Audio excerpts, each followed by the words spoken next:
Halo. Hapo Yesu akasema ni upumbavu wa namna gani ambao unanifanya nimkose Mungu wako. Biblia inasema akakimbia.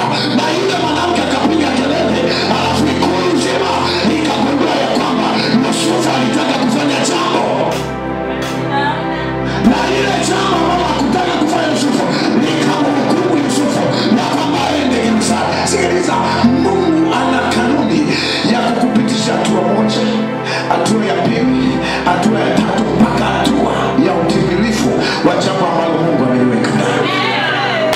Hata kama ni jambo kuu, sikiliza, Mungu wewe utaliona jukumu, lakini Mungu kuna wakati anakuachilia hali ya wepesi. Hali ya wepesi inaanza kutokea kwako. Ndani ya gereza Yusufu alianza kuteswa. Hakuwa na marafiki. Wakainuka marafiki wengine ambao baadaye walimsahau baada ya kuota ndoto, na Yusufu ameitafsiri ndoto kama alivyotafsiri ndivyo ilivyokuwa. Lakini wakati ulipofika, yule ambaye ndoto yake itafsiriwa halafu hakuuawa, maandiko yanasema akamwadisia Farao. Baada ya ndoto kuota, akamwambia, sikia Farao, kuna jamaa mmoja yuko gerezani. Huyo jamaa ana moyo wa Mungu, huyo jamaa ana roho ya kimungu ndani, ana uwezo wa kutafsiri ndoto. Inawezekana hiyo ndoto alionayo yeye nalo jibu ya hiyo ndoto. Wakati Mungu anataka kutoa gerezani, ana njia ya kukutoa gerezani.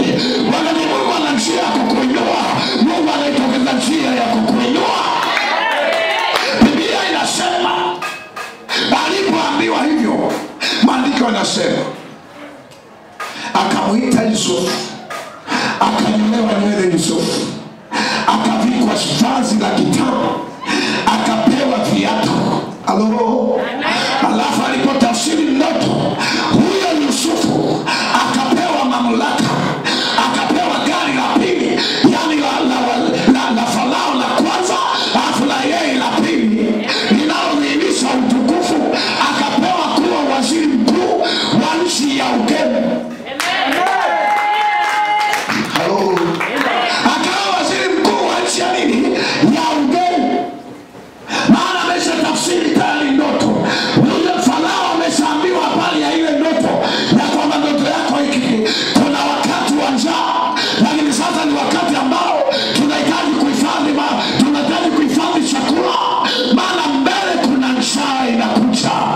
Alipoambiwa namna hiyo, Farao akamkuza Yusufu na kutamkia kwa jina la Bwana, kwenye ukoo wako Bwana akakukuze, Bwana akakutokee. Haijalishi vita ni kali, lakini Bwana akakupe heshima.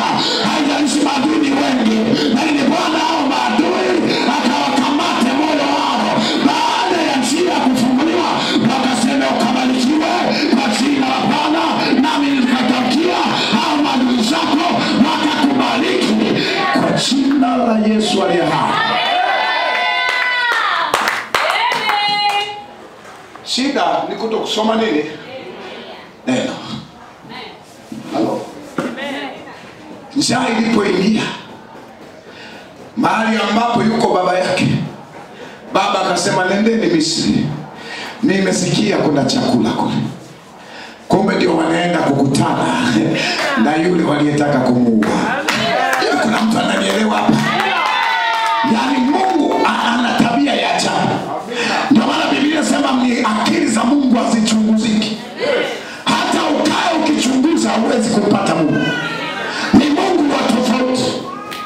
Kwa hiyo baba anawatuma, kumbe ndio anawatuma kwenda kuwakutanisha na ndugu yao ambaye walimtenda kwa hila, walimfanyia mambo ya ajabu. Walipofika katika mji wa Misri, walipofika kwenye ikulu, wa kwanza kuwatambua ndugu zake alikuwa ni Yusufu. Ukawatambue. Ukawatambue. Nasema ukawatambue. Nasema ukawatambue. Nasema ukawatambue. Alipowatambua, Biblia inasema akaenda kalia sana. Hapo baadaye akarudi tena kwenda kuwauliza, nini mmetoka wapi?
aliyechaguliwa sio mwenzio, wa tofauti.